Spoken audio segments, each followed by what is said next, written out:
Welcome everyone to the channel.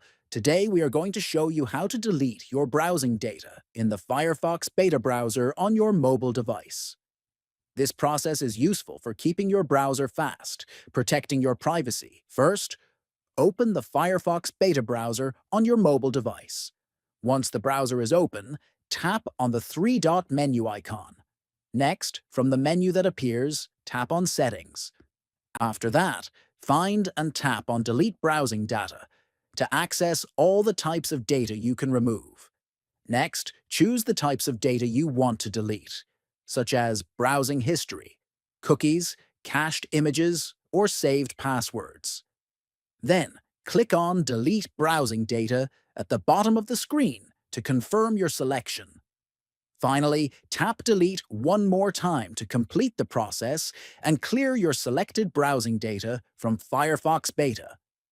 Thanks for watching, and see you in the next video.